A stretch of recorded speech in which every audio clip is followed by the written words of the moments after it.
26-এ বিধানসভা নির্বাচন, তার দামামা বলতে গেলে বেজেই গিয়েছে, আর তো বেশি দূরে নয়। কোথাও গিয়ে কি আচ্ছা ধর্ম নিয়েই রাজনীতি হচ্ছে? একদিকে যখন বাংলাদেশের সংখ্যালঘু নির্যাতন, হিন্দু নির্যাতনটা নিয়ে বিজেপি রাস্তায় নেমেছে, অন্যদিকে মমতা ব্যানার্জি তিনিও এটা নিয়ে মুখ খুলেছেন, এবং এখন দেখা যাচ্ছে যে তিনি জগন্নাথ মন্দিরের কাজ কতদূর এগোলো সেটাও দেখতে গেলেন। কোথাও গিয়ে কি তাহলে হিন্দু ভোটই এখন টার্গেট, মুসলিম ভোট টার্গেট নয়?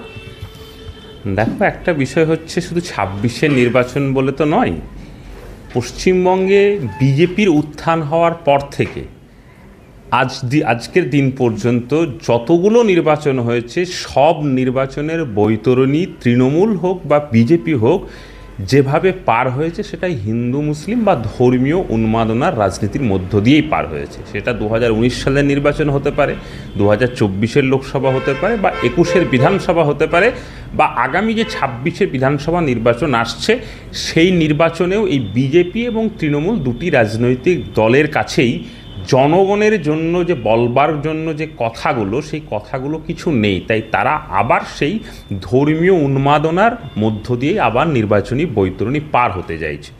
যে কথা তুমি বললে, জগন্নাথ মন্দিরের কথা বললে, দীঘায় যে জগন্নাথ মন্দির হচ্ছে, আচ্ছা একটা কথা হচ্ছে, ভারতবর্ষের মতো একটা এত বড় একটা দেশ বা গোটা পৃথিবী জুড়ে যদি তুমি দেখো যে যে ধর্মের সঙ্গে যুক্ত বা যে ধর্মের উপরে যে বিশ্বাস রাখে, তাদের কোনো দিন কোনো গোষ্ঠী বলো, কোনো সিভিল সোসাইটির বলো, কোনো গ্রুপের বলো, তার নিজের উপাসনালয়, সে মন্দির হতে পারে, মসজিদ হতে পারে, গির্জা হতে পারে, বা অন্য আরও যে কোনো ধর্মের উপাসনাস্থল হতে পারে, তারা কিন্তু নিজেরাই নিজেদের উদ্যোগে বড় বড় প্রতিষ্ঠান যুগে যুগে তারা বানিয়েছে। কিন্তু তার জন্য কখনোই সরকারকে এই মন্দির তৈরি করবার জন্য, মসজিদ তৈরি করবার জন্য, এইভাবে তাদের রাজনৈতিক যে ডিভিডেন্ড নেওয়ার জন্য এই ধরনের কাজ করবার প্রয়োজন হয়নি। কিন্তু দুর্ভাগ্যের হলেও সত্যি কথা, ভারতবর্ষ জুড়ে নরেন্দ্র মোদী এই মন্দির প্রতিষ্ঠা করবার রাজনীতি আর মসজিদ ভাঙবার রাজনীতি করছে, এবং সেটাকেই তুলনামূলকভাবে সেই সাম্প্রদায়িক রাজনীতিকে উস্কানি দেওয়ার জন্য বা সাম্প্রদায়িক রাজনীতিতে নিজেদেরকে সামিল রাখার জন্য মমতা বন্দ্যোপাধ্যায় একই কাজ করছে। এই কি লোকসভা নির্বাচনের আগে আমরা দেখলাম অযোধ্যায় রাম মন্দির, এখানে 26-এ বিধানসভা নির্বাচন, তার আগে জগন্নাথ মন্দির দীঘায়।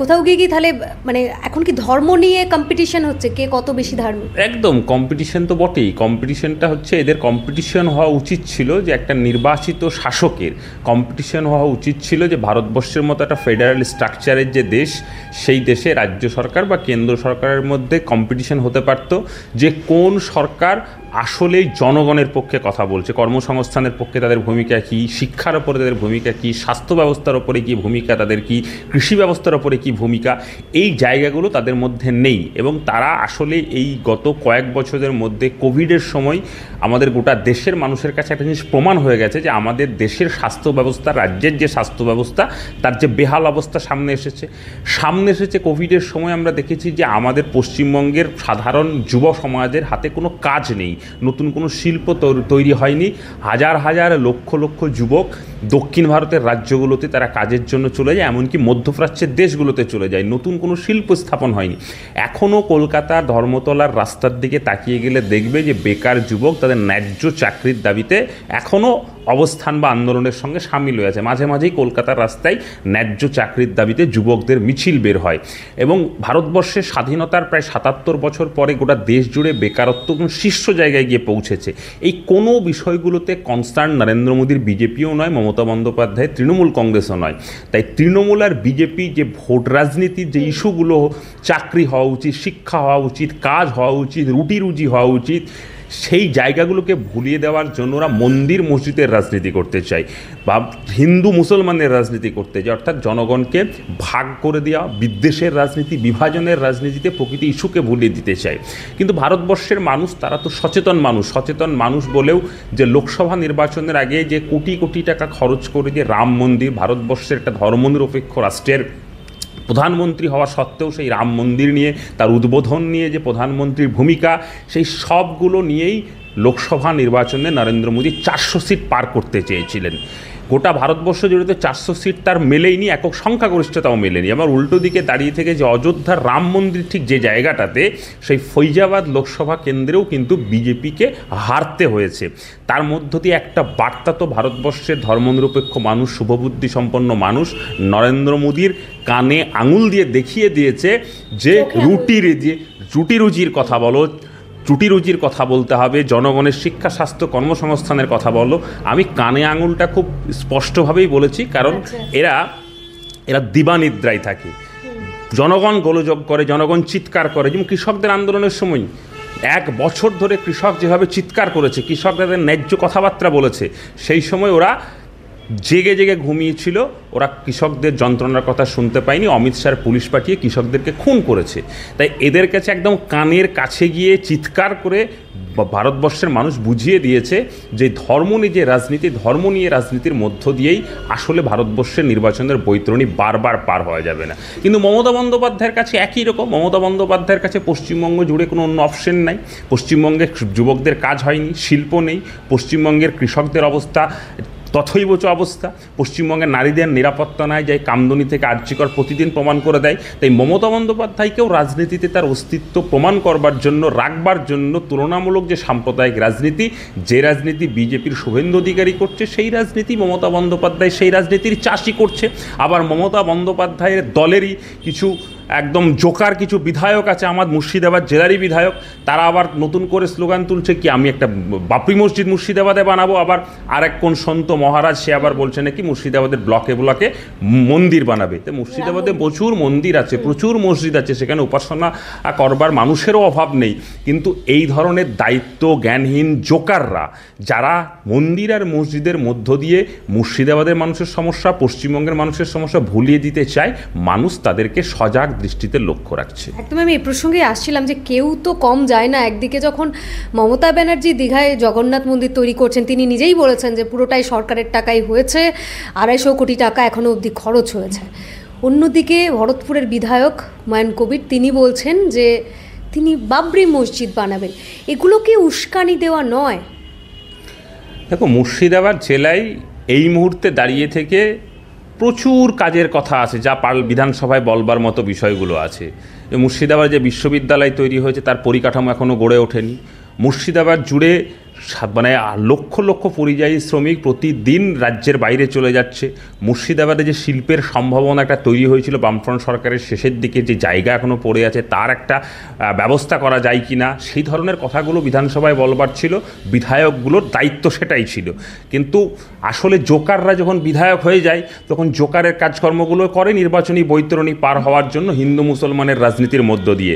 তো এই কাজটাই তারা করছে। আসলে এই জিনিসটা আমরা লক্ষ্য করেছিলাম যে লোকসভা নির্বাচনের সময় ওই বিধায়কেরই যে বক্তব্য, যে 70%, 30%-এর কথা বলে গোটা পশ্চিমবঙ্গে একটা ধর্মীয় উন্মাদনার একটা আতঙ্কের পরিবেশ তৈরি করে দিয়েছিল, মমতা বন্দ্যোপাধ্যায় তার বিরুদ্ধে কোনোরকম ব্যবস্থা নেওয়ার সাহস দেখায়নি। এবং তার পরিপূরক হিসাবে সেই মুর্শিদাবাদ জেলার কিছু মহারাজ টহারাজ যারা উঠে আবার সাম্প্রদায়িক উত্তেজনা তৈরি করবার মতো নানা রকম মন্তব্য তখনও করেছিল, এখনও তারা তৈরি করছে যে বাবরি মসজিদের পাল্টা মুর্শিদাবাদ জুড়ে তারা নাকি মন্দির তৈরি করতে যায়। মুর্শিদাবাদে মন্দিরের প্রয়োজন হলে, মুর্শিদাবাদে মসজিদের প্রয়োজন হলে, মুর্শিদাবাদের সাধারণ মানুষ অতীতে বিভিন্ন ক্লাব, বিভিন্ন সিভিল সোসাইটি, বিভিন্ন গ্রুপ তারা অতীতে অজস্র তৈরি করেছে, আগামীতে তারা আবার তৈরি করবে। তারা একটা সাম্প্রদায়িক সম্প্রীতির জেলা, সম্প্রীতিকে বাঁচিয়ে রাখবার জন্য তারা দায়বদ্ধ। কিন্তু এই ধরনের যে জোকাররা, রাজনৈতিক জোকার, পলিটিক্যাল জোকার, যারা শান্তির সম্প্রীতির মুর্শিদাবাদকে উত্তপ্ত করে নির্বাচনের বৈতরণী পার করতে চাইছে, আসলে জনগণের কাছে প্রকৃত যে দায়বদ্ধতা, তাদের কাজ করবার যে দায়বদ্ধতা, সেগুলো না করতে পারার জন্য এই ধরনের কাজ করছে। এগুলোকে ধিক্কার ছাড়া অন্য কোনো ভাষা বলার নেই। এটা অনেকটাই তার মানে পরিষ্কার হয়ে গিয়েছে যে পশ্চিমবঙ্গে মন্দির মসজিদের রাজনীতি ঢুকে পড়েছে। আচ্ছা, আমরা যদি রাজনীতির আর একটা দিক দেখি, এই যে রাজ্যের প্রধান বিরোধী দল বিজেপি, তাদের বেশিরভাগ ভোটটা উত্তরবঙ্গে। এর আগেও সুকান্ত মজুমদারও এই কথা তুলেছেন যে উত্তরবঙ্গকে আলাদা রাজ্য করে দেওয়া হোক। এখন আবার সেই দাবিটা উঠতে শুরু করেছে কোচবিহারকে ঘিরে, যে কোচবিহারকে আলাদা রাজ্য, পৃথক রাজ্য করতে হবে। যে গ্রেটার কোচবিহার পিপলস অ্যাসোসিয়েশন আবার তারা আন্দোলনে নেমেছে। দেখো, বিজেপির কথা বললে, বিজেপির তো বিভিন্ন দায়িত্ব সম্পন্ন পদাধিকারী, বিভিন্ন রাজনৈতিক নেতা, বিজেপির নেতা, তারা প্রকাশ্যেই বিভিন্ন সময় বাংলাকে ভাগ করবার কথা বলেছে এবং বাংলা ভাগ করার চক্রান্তকে নানাভাবে ইন্ধন জুগিয়েছে। এটা একদম ধ্রুব সত্য, বাংলার মানুষ দেখেছে। এবং এই বাংলা বিরোধী যারা আছে তাদের বিরুদ্ধে, তাদেরকে রুখে দেওয়ার জন্য, তাদের চক্রান্তকে রুখে দেওয়ার জন্য বাঙালি সবসময় ঐক্যবদ্ধ আছে। এটা নিয়ে দ্বিতীয়বার কোনো বলবার বিষয় নেই।